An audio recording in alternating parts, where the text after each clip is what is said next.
साहजिक आम्ही एकालाच उमेदवारी देऊ शकतो, त्यामुळे त्यांचीही नाराजी झाली असेल. तशाच पद्धतीनं राष्ट्रवादी काँग्रेस पक्षाची देखील अवस्था झाली असणार. सगळ्याच पक्षांची कार्यकर्त्यांची ही जी काही नाराजी झाली, मी सर्वप्रथम त्या ठिकाणी सगळ्या कार्यकर्त्यांची मनापासून दिलगिरी व्यक्त करतो. कारण तळेगाव शहरामध्ये ही निवडणूक होत असताना तळेगाव शहर ज्या झपाट्यानं वाढतंय, ज्या पद्धतीने विकासाकडे शहर जात असताना आम्ही सगळी मंडळींनी मिळून जो काही प्रयत्न त्या ठिकाणी केला आहे, खरं तर एकत्रित युतीच्या संदर्भात त्या चर्चा घडत असताना काही विषयांवरती डिस्प्यूट जरूर होते. त्याबाबत या राज्याचे आदरणीय मुख्यमंत्री देवेंद्र भाऊ फडणवीस यांच्याकडे आमची एक कॉमन मीटिंग झाली. त्याच्यामध्ये कमळ चिन्हावरती लढवावी, त्यांनी घड्याळावरती लढवावी आणि 11-17 जागांचा फॉर्म्युला त्या ठिकाणी ठरला होता. त्यानुसार आम्ही या सगळ्या केसेसमध्ये सामोरे गेलो. हे सामोरं जात असताना आम्ही जे काही कार्यकर्त्यांना त्या ठिकाणी संधी दिली, ही संधी देत असताना जसं राष्ट्रवादी काँग्रेसने देखील अधिकाधिक कार्यकर्त्यांना संधी देण्याचं धोरण ठेवले, तशाच पद्धतीचं धोरण भारतीय जनता पक्षाने देखील ठेवलेलं आहे. आम्ही आमच्या अनेक कार्यकर्त्यांना तशा पद्धतीचा शब्दही दिलाय. काही जण ऑप्शनमध्ये येतील, पण एक गोष्ट मात्र हे करत असताना ही नगरपालिका व्यवस्थितपणाने विकासाचं काम करताना सुरळीत चालेल, की ते व्यवस्थितपणाने विषय मार्गी लागतील, यासाठी जुन्या आणि नवीन अशा मंडळींची सांगड घालण्याचा प्रयत्न आम्ही त्या ठिकाणी केलेला आहे. त्यामुळे आमच्या वॉर्डात आमकाच उमेदवार का, त्यालाच का घेतला, यालाच का घेतला, अशा प्रकारच्या साहजिक शंका अनेक कार्यकर्ते व्यक्त करू शकतात.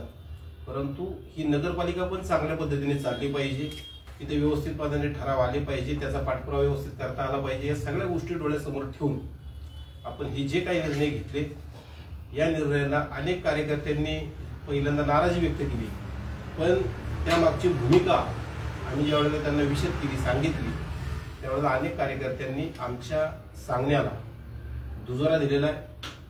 राष्ट्रवादी काँग्रेसमध्ये काही मंडळींची समजूत आम्ही देखील काढली, भारतीय जनता पक्षाच्या काही कार्यकर्त्यांची समजूत राष्ट्रवादी काँग्रेसच्या नेत्यांनी देखील काढलेली आहे. कारण एकत्रितपणे ज्यावेळेला आपण निवडणुकीला सामोरं जातोय, त्यावेळेला ही निवडणूक बिनविरोध व्हावी अशीच अपेक्षा असताना देखील आज नगराध्यक्षपदासाठी आणि जवळपास 9 जागांवरती ही निवडणूक होती आहे. भारतीय जनता पार्टीचे 3 उमेदवार हे कमळ चिन्हावरती त्या ठिकाणी त्यांची निवडणूक लागलेली आहे आणि राहिलेल्या जे काही जागा आहेत, माझ्या माहितीप्रमाणे 6 जागा आहेत, त्या 6 जागांवरती राष्ट्रवादी काँग्रेस पक्षाच्या उमेदवारांची त्या ठिकाणी निवडणूक लागलेली आहे. हे सगळं करत असताना आमच्या विनंतीला मान देऊन ज्या ज्या कार्यकर्त्यांनी, मी भारतीय जनता पक्षाच्या काही कार्यकर्त्यांच्या ठिकाणी जरूर नावं घेऊ इच्छितो. त्याच्यामध्ये आमच्या महिला आघाडी स्टेशन विभागाच्या अध्यक्षा निर्मलाताई पोटे असतील, आमचा सूरज सातकर असेल, आमचा सचिन टकले असेल, आमचा दर्शन गुंड असेल, आमची अपूर्वताई काळोखे असेल, अशा अनेक कार्यकर्त्यांनी, खरं तर अजून अनेक नावं घेता येतील, परंतु वेळेअभावी सर्वांचाच उल्लेख करत नाही, परंतु या मंडळींनी, प्रकाश शेटोसवाल असतील, भोजी कुतुळकर असतील, या सगळ्याच कार्यकर्त्यांनी त्या ठिकाणी आमच्या विनंतीला मान दिला. आणि शहराची निवडणूक जर बिनविरोध होत असेल तर आम्ही निश्चितपणानं आपल्या पक्षाची साथ देऊ. या सगळी मंडळी या निवडणुकीपासून थांबली.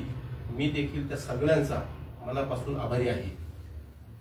सर्व करत असताना खरं तर सुनीलजी शेळके आमदार साहेब सांगतायत की माझ्या भावाची इलेक्शन लागली, पण ते सांगताना सुनीलांना एक गोष्ट विसरलेत की त्यांचे 2 भावांची निवडणूक बिनविरोध, 3 भावांची, 2 भावांची जे असेल ते बिनविरोध झालेले आहे. प्रभाग क्रमांक 2 मधून संदीप नाना शेळके बिनविरोध झालेले आहेत. प्रभाग क्रमांक 6 मधून अश्विनी संतोष शेळके या देखील बिनविरोध झालेले आहेत. त्याच्यामुळं काही कार्यकर्त्यांनी आमच्या विनंतीला मान दिला नसण्यापेक्षा त्यांची फार तीव्र इच्छा होती की इलेक्शन लढावीच. काही ठिकाणी कार्यकर्त्यांचे अर्ज राहिलेले आहेत, परंतु तुमच्या माध्यमातून मी या ठिकाणी एक सांगू इच्छितो की युती करण्याचा निर्णय स्थानिक नेत्यांनी घेतलेला आहे. वरतून देवेंद्रजी फडणवीस साहेब मुख्यमंत्र्यांनी देखील त्याला संमती देत असताना हा जो काही निर्णय झालाय, याला सगळ्या कार्यकर्त्यांनी सहकार्य सर्वांचं अपेक्षित आहे.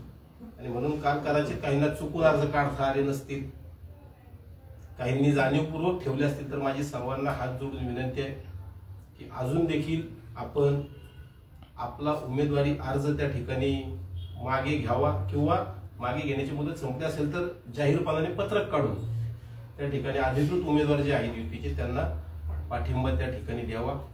नगराध्यक्षपदासाठी नुकतेच भारतीय जनता पक्षात आलेले माजी नगरसेवक किशोर भाऊ फेगडे यांनी देखील त्या ठिकाणी त्यांचा अर्ज ठेवलाय।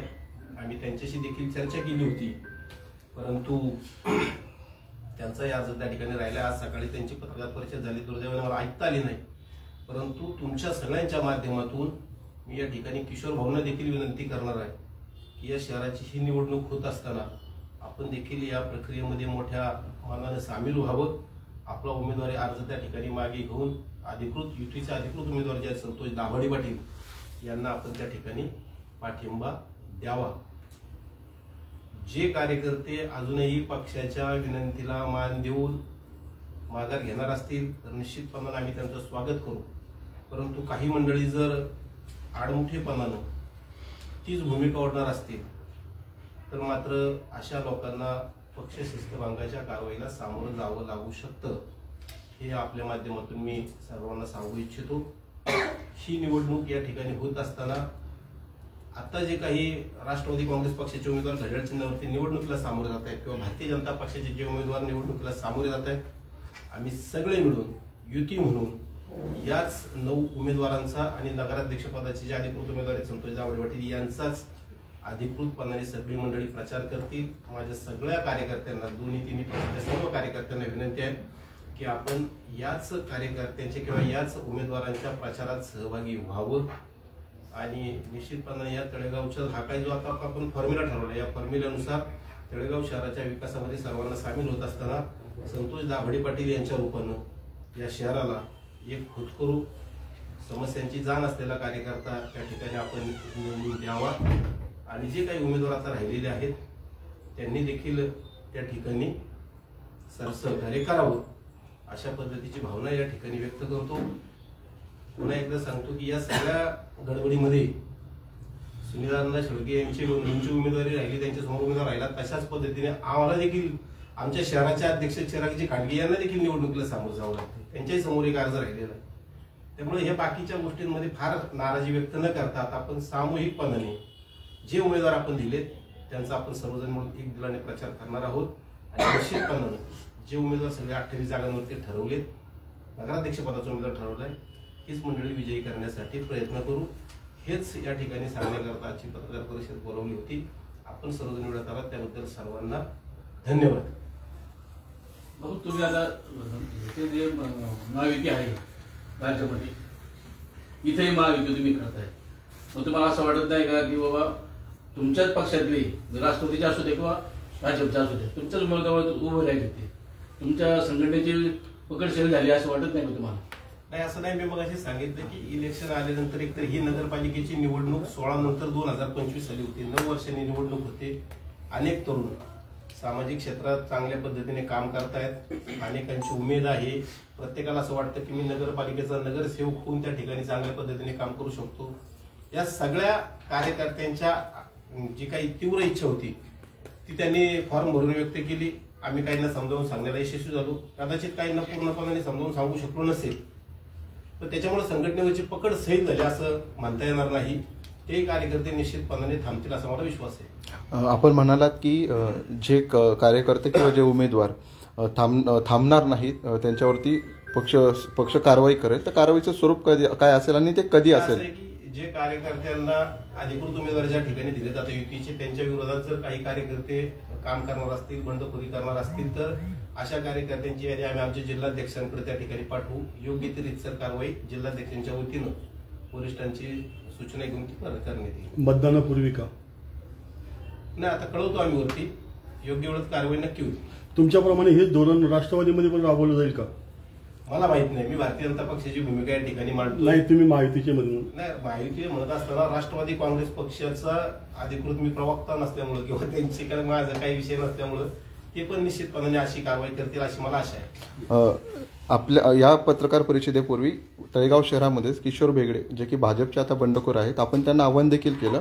मात्र त्यांनी असं म्हटलं की जेव्हा भाजपची स्वबळाची तयारी होती तेव्हा कमळ म्हणून मला नगराध्यक्ष पदासाठी चर्चा केली होती, मात्र जेव्हा महायुती म्हणून आलं तेव्हा माझी उमेदवारी बाजूला गेली, मला तेव्हा विचारणा करण्यात आली नव्हती, हा माझ्यावरचा अन्याय, हे त्यांनी पत्रकार परिषदेमध्ये बोलून दाखवलं. त्याबद्दल काय सांगा?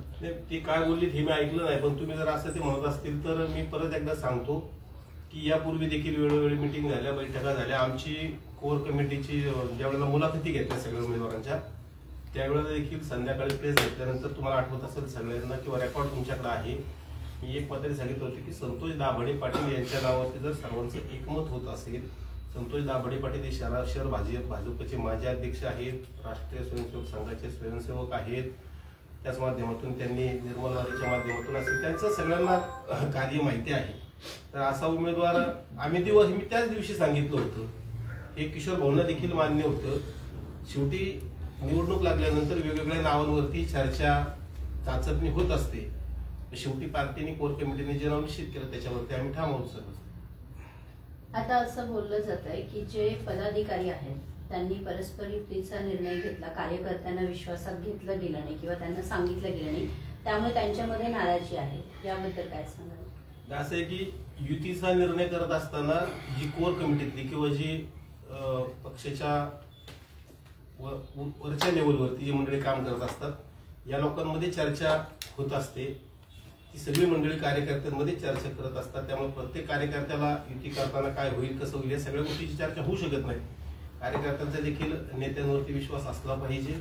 कार्यकर्त्यांच्या पेक्षा नेत्यांनी एकत्रित येऊन घेतलेला हा निर्णय आहे आणि ह्या निर्णयावरती शिक्कामोर्तब राज्याचे मुख्यमंत्री माननीय देवेंद्रजींनी केलेला असल्यामुळं मला वाटतं फार त्याच्याबाबतीत चर्चा होता कामा नये असं मला वाटतं. सर्वसामान्य कार्यकर्त्यांना न्याय मिळाला नाही, पण बिल्डर लॉबीला जास्तीत जास्त हे केले अशी चर्चा आहे. हे बघा, कार्यकर्ते म्हणत असताना मी मगाशी सांगितलं की हे उमेदवारी देत असताना नवीन जुने अनुभवी अशा कार्यकर्त्यांची एकत्रितपणाने निवड करावी लागते. शेवटी नगरपालिका चालवत असताना त्या ठिकाणी ती योग्य आणि सक्षम कार्यकर्ते देखील असले पाहिजे. कदाचित एखादा कार्यकर्ता सारखाच पब्लिकमध्ये ग्राउंडमध्ये नसेल, परंतु त्यांच्या अनुभवाचा, त्यांच्या कामकाजाचा आपल्याला निश्चितपणाने नगरपालिकेमध्ये उपयोग करता येतो. त्यामुळं तुम्ही जे म्हणता सर्वसामान्य नाही, परंतु काही प्रमाणात जुने नवीन कामकाजाचा अनुभव असलेल्या उमेदवारांची सांगड त्या ठिकाणी घातली. चेराभाऊ खांडगे सध्या तळेगाव दाभाडे इंदोरकरांचे अध्यक्ष भारतीय जनता पक्षाचे, ते जर विजयी झाले तर आणखी अनेकाला संधी मिळून ते राजनामा देणार का? आता हा विषयच नाही. त्यांची निवड 3 वर्षाकरता झालेली आहे. ते नगरसेवकपदी निश्चितपणाने निवडून येतील आणि त्यानंतर पार्टी त्यांच्या बाबतीत विचार करेल किंवा ते सांगतील की बाबा मला 2-2 ठिकाणी काम करायचं, त्यांची क्षमता असेल तर निश्चितपणाने राहू शकतात. जुने नावाचा विषय तुम्ही आता मांडला, किती जुने महत्वाचे तुमच्या पक्षाचे लोक आहेत? आता तुमच्या पुढे यादी आहे, तुम्ही बघा की सर.